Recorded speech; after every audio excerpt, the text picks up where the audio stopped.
Hi. Well, I get an opportunity to talk to you, and you have an opportunity not to listen. So I can't believe it's been almost 2 weeks. In fact, today's Thursday, right? It's exactly 2 weeks since we went up to Portland for the multi-purpose of we had appointments, and it was also the same weekend of Mayana's birthday, and so we went up to Portland, and of course we know what happened at the opening, and but you know, we all have our version and our realities, and so I haven't texted back or emailed because it's just no way to communicate. You know, I can't communicate that way. It's you know, it's been I don't know how many years. It's been so many years that we actually had an in-person contact that was just between us. And I don't have any problem doing that, but apparently you do. And because to me, no matter how much time passes, I love you no less. I love you and you and you and you and love all of you. I just love. As Vincent van Gogh said, one loves because one loves. Because that is who we are. Yeah, that is who we are. So our relationships, my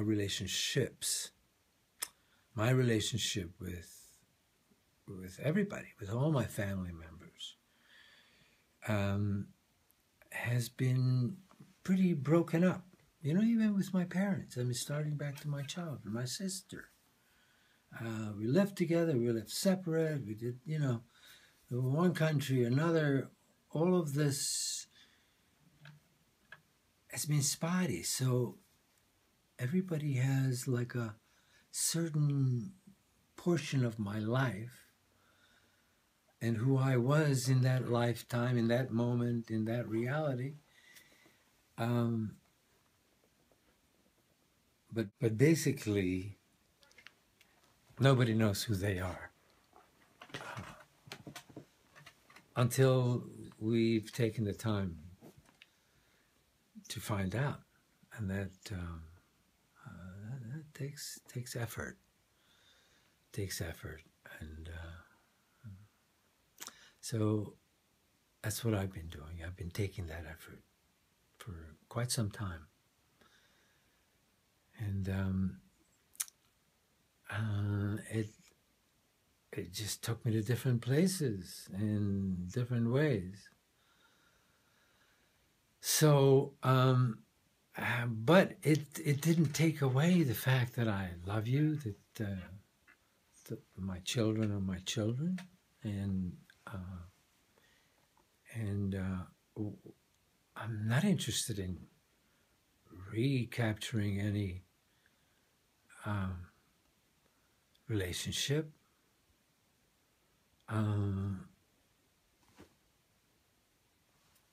You know, our relationship is very different. You know, we're all adults now. We all have had children. Our children are going to be having children, and life goes on. But you know, my life with Vincent was multifaceted. I learned a great deal. As you might or not be totally aware, that I've had a life with Vincent and his brother Theo at a very deep spiritual connection level for 10 years. It lasted 10 years, an incredible thing.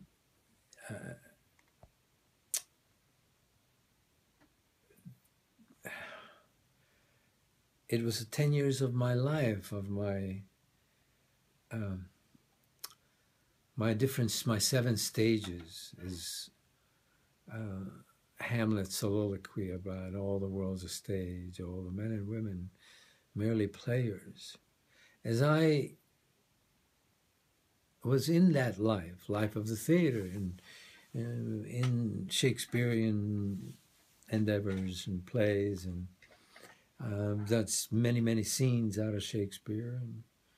And my acting life in New York took me into my deeper being selves, because to me that's what acting was in New York.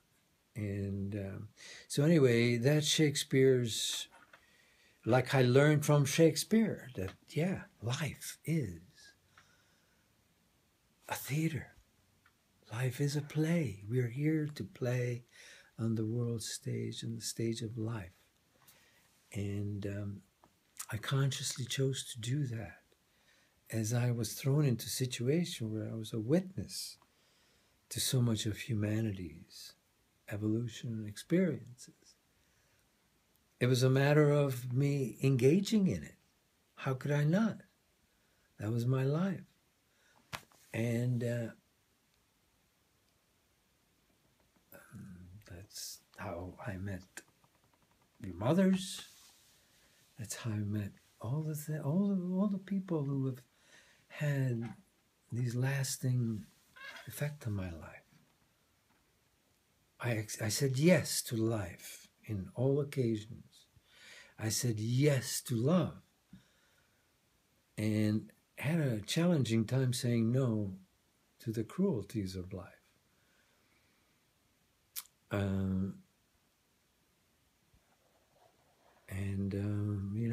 I would stay beyond the time I might have stayed. And I can't feel any regrets.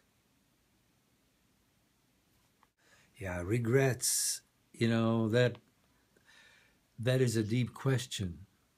And I'm not going to take the time into getting into that. Just suffice it to say that I have learned to fully accept the responsibility of every moment of my life.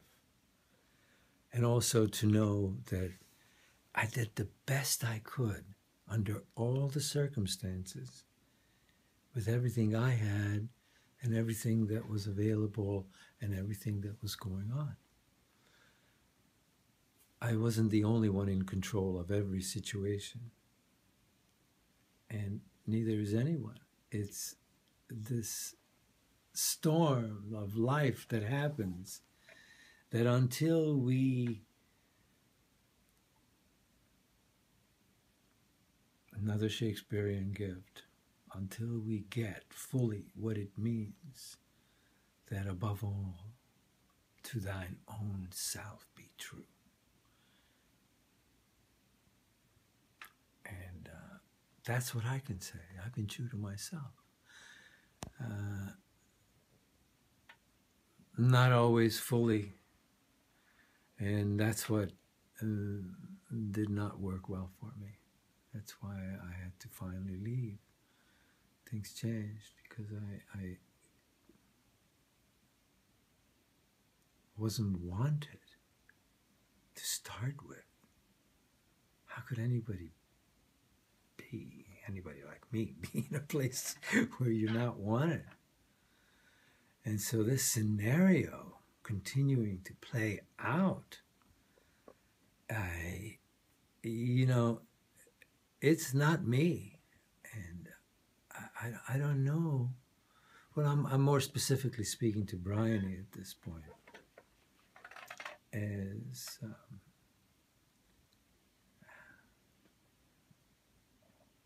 being my youngest child, you had the least amount of time with me in maturity. But I have a hard time remembering a moment when I didn't love you and feel loving towards you. And I just can't imagine how you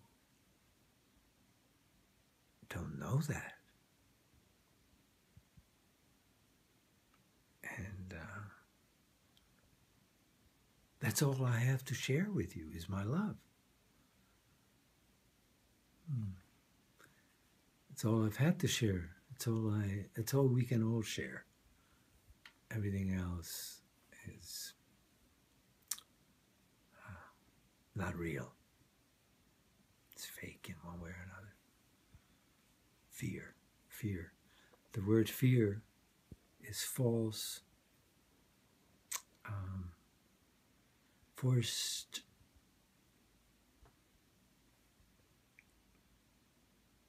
false evidence. That's what it is. False evidence appearing real.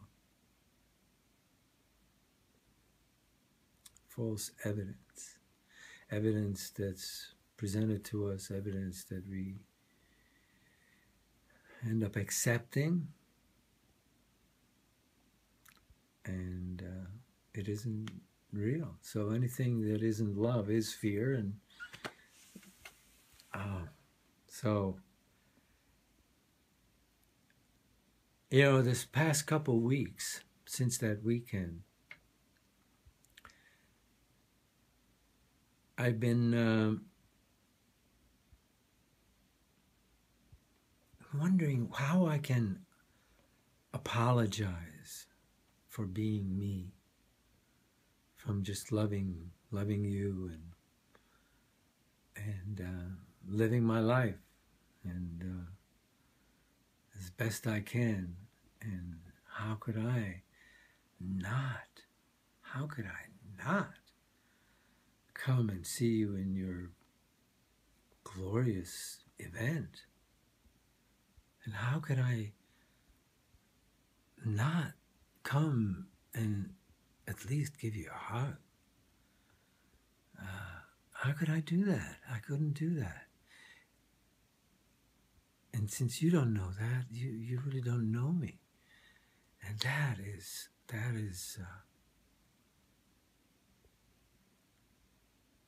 shame that you don't know me. Because I am your Father. And I don't know how you don't see yourself.